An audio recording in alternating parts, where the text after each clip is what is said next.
Hello guys, welcome to cinema lover YouTube channel.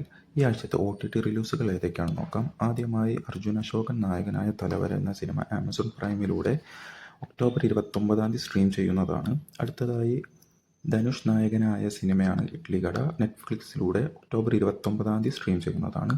അടുത്തതായി Lokah chapter 1 Chandra Jio ഹോട്ട്സ്റ്റാറിലൂടെ October 31 stream ചെയ്യുന്നതാണ്. അടുത്തതായി കാണ്ടാര ചാപ്റ്റർ 1 ആമസോൺ പ്രൈമിലൂടെ ഒക്ടോബർ 31 സ്ട്രീം ചെയ്യുന്നതാണ്. അടുത്ത സിനിമ എന്ന് പറയുന്നത് ബേസിൽ ജോസഫ്, ലാൽ, വിനയ് ഫോർട്ട് എന്നിവർ അഭിനയിച്ച മധുരം ജീവാമൃത ബിന്ദു സൈന പ്ലേയിൽ സ്ട്രീം ചെയ്യുന്നത്. ഇനി ഈ ആഴ്ചത്തെ തിയേറ്റർ റിലീസുകൾ ഏതൊക്കെയാണെന്ന് നോക്കാം. ആദ്യമായി പ്രണവ് മോഹൻലാൽ നായകനാകുന്ന സിനിമ ഡൈസീറെ ഒക്ടോബർ 31 റിലീസ് ചെയ്യുന്നതാണ്. ഒക്ടോബർ 30 രാത്രി 9:30 മുതൽ സ്പെഷ്യൽ പ്രീമിയർ ഷോ ഉണ്ടായിരിക്കുന്നതാണ്. അപ്പോൾ അതിന് ആരൊക്കെ ടിക്കറ്റ് ബുക്ക് ചെയ്തിട്ടുണ്ടെങ്കിൽ അവരൊന്ന് കമൻറ്റ് ചെയ്യുക. ഈ ആഴ്ചത്തെ അടുത്ത സിനിമയാണ് ബാഹുബലി ദി എപ്പിക്. നമുക്കെല്ലാവർക്കും അറിയാം, ബാഹുബലി 1 and 2 കമ്പൈൻ ചെയ്തിട്ട് ഇറക്കുന്ന സിനിമയാണ് ബാഹുബലി ദി എപ്പിക്. ഒക്ടോബർ 31 ഈ സിനിമ ഇറങ്ങുന്നത്.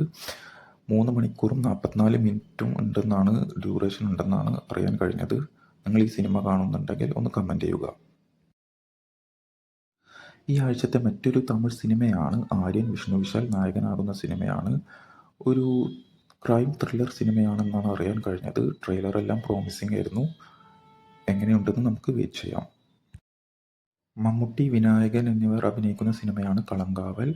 ഈ സിനിമയുടെ ഒരു പുതിയ പോസ്റ്റർ വന്നിട്ടുണ്ട്. അടുത്ത മാസം 27 ഈ സിനിമ തിയേറ്ററുകളിൽ റിലീസ് ചെയ്യുന്നതാണ്.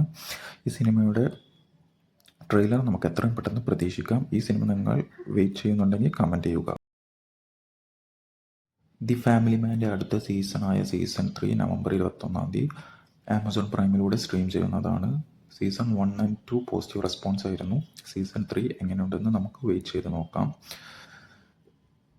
ഈ വീഡിയോ നിങ്ങൾക്ക് ഇഷ്ടപ്പെട്ടാൽ ലൈക്ക് ചെയ്യുക, സബ്സ്ക്രൈബ് ചെയ്യുക. അടുത്തൊരു വീഡിയോ ആയിട്ട് വരാം. ബൈ ഗായ്.